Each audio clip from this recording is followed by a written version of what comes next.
Statement देख लीजिए election से पहले का यहाँ के चीफ मिनिस्टर का, जिसने ये कहा था कि नेशनल कॉन्फ्रेंस की सरकार आने के बाद मीटर्स में लगने नहीं दूंगा। कल उनकी स्टेटमेंट आती है कि अगर मेरी आंटी के घर में मीटर लगता है तो लोगों के घर में क्यों नहीं लगे। बड़ी बदकिस्मती है, उसकी आंटी पैसे वाली होगी, उसकी आंटी एक अमीर घर से निकली हुई आंटी है, गरीब आंटी के घर में तो पैसे नहीं है। तो उस वक़्त आपने क्या बोला था, या उस वक़्त झूठ बोला या आज झूठ बोला। आज उन लोगों को बेनकाब किया जा रहा है जिन्होंने यहाँ की गरीब जनता के साथ वादे किए थे, और ये आज के वादे नहीं है, ये लगभग पिछले 70 सालों से एक ऐसी जमात ने, एक ऐसे परिवार ने, एक ऐसे फैमिली ने वादे किए हैं जो हमेशा धोखे में बदले गए कश्मीर की जनता के साथ। देखिए, ये तो एक बाई इलेक्शन है और पूरे कश्मीर वैली में एक ही सीट है जहाँ पे बाई इलेक्शन हो रहा है। एक जम्मू प्रांत में है जिसमें बाई इलेक्शन हो रहा है। जहाँ तक बडगाम की बात कर रहे हैं तो बडगाम में आज हमारे जो ऑफिशियल नॉमिनेटेड कैंडिडेट हैं, जिसको भारतीय जनता पार्टी के हमारे पार्लियामेंट्री बोर्ड ने अभी पीछे नॉमिनेट भी किया है, ऐसे आगा मोहसिन साहब जो हमारे बहुत ही सीनियर लीडर भी हैं बडगाम के, आज उनका नॉमिनेशन फाइल कर रहे हैं हम। भारतीय जनता पार्टी पूरी जीत की उम्मीद के साथ आज आगाज़ कर रही है, और जिस प्रकार से कश्मीर में आज उन लोगों को बेनकाब किया जा रहा है जिन्होंने यहाँ की गरीब जनता के साथ वादे किए थे, और ये आज के वादे नहीं है, ये लगभग पिछले 70 सालों से एक ऐसी जमात ने, एक ऐसे परिवार ने, एक ऐसे फैमिली ने वादे किए हैं जो हमेशा धोखे में बदले गए कश्मीर की जनता के साथ। यहीं पे बडगाम की अगर हम बात करते हैं, यहाँ पे भी बहुत सब्ज़बाग दिखाए गए। लोग इनको सबक सिखाना चाहते हैं, लोगों के पास अल्टरनेट की कमी थी। आज कहीं न कहीं नरेंद्र मोदी जी की शक्ल में एक उम्मीद दिख रही है कश्मीर की जनता को, और पूरी कोशिश करेगी पार्टी की हम ये सीट जीतें। यहाँ के लोगों से भी हम उम्मीद करते हैं कि इस बार उन लोगों को ये सबक सिखाएं जिन्होंने हमेशा कश्मीर के गरीब आवाम के साथ धोखे किए। बात जीत हार की नहीं है। भारतीय जनता पार्टी थोड़े समय से ही कश्मीर में फैल रही है, और आपने देखा होगा आज ऐसा कोई कोना नहीं है, आज ऐसा कोई गांव नहीं है जहां भारतीय जनता पार्टी नहीं है।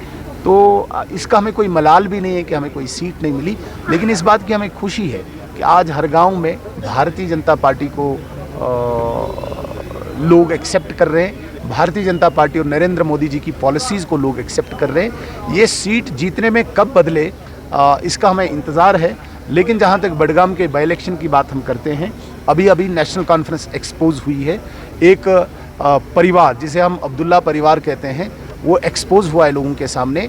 आप स्टेटमेंट देख लीजिए इलेक्शन से पहले का यहाँ के चीफ मिनिस्टर का, जिसने ये कहा था कि नेशनल कॉन्फ्रेंस की सरकार आने के बाद मीटर्स में लगने नहीं दूंगा, और वहीं पे कल उनकी स्टेटमेंट आती है कि अगर मेरी आंटी के घर में मीटर लगता है तो लोगों के घर में क्यों नहीं लगे। बड़ी बदकिस्मती है, उसकी आंटी पैसे वाली होगी, उसकी आंटी एक अमीर घर से निकली हुई आंटी है, गरीब आंटी के घर में तो पैसे नहीं है। तो उस वक़्त आपने क्या बोला था, या उस वक़्त झूठ बोला या आज झूठ बोला, ये झूठ बेनकाब करने के लिए हो सकता है कि बडगाम की जनता पहल करे। देखिए, हम अगर मैदान में उतरे तो वोट लेने के लिए उतरे हैं, और कोई हम वैसे घूमने के लिए नहीं निकले हैं। हम प्रयास करते हैं, हम पूरे देश में इस वक्त सबसे बड़ी पार्टी है और हर जगह पे भारतीय जनता पार्टी प्रयास करती है। अब बडगाम के लोगों तक है, उनके मुस्तकबिल किसके हाथ में वो देना चाहते हैं वो उन तक है, लेकिन बीजेपी जीत की उम्मीद से ही निकली है। तो आने वाला सेशन अब असेंबली सेशन शुरू हो रहा है, तो उसके बारे में बताइए। आने वाला सेशन अभी 23 तारीख से है, और बहुत शॉर्ट सेशन रखा है, 5-6 दिन का ही रखा है। जिस प्रकार से कहा गया है कि बहुत छोटा बिजनेस है, वो भी हाफ डे रखा गया है।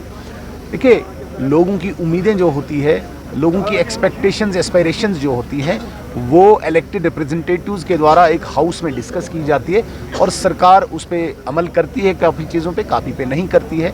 ये एक ऐसा फोरम होता है जहाँ पे लोगों की आवाज़ उठाई जाती है।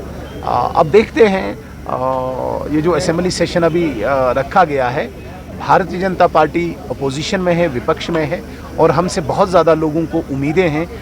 जो डिप्राइव्ड सेक्शंस हैं, जिसमें गरीब है, नौजवान है, किसान है, बुज़ुर्ग है, महिला है, इन सब को बहुत ज़्यादा उम्मीदें भारतीय जनता पार्टी से है, और ऐसे डिप्राइव्ड सेक्शंस की आवाज़ भारतीय जनता पार्टी असेंबली में बनेगी। तो नगरोटा के मुकाबले से नगरोटा वन साइडेड है। नगरोटा 2024 में भी एक लैंडस्लाइड विक्ट्री हमारी वहाँ पे हुई थी, और रिकॉर्ड पूरे जम्मू कश्मीर की वही सीट है बीजेपी के लिए। इस वक्त भी जिस प्रकार से अभी 18 तारीख को नॉमिनेशन फाइल हुआ, वो एक इंडिकेशन थी पूरी जम्मू कश्मीर के लिए कि नगरोटा सीट को दोबारा से भारतीय जनता पार्टी जीतेगी।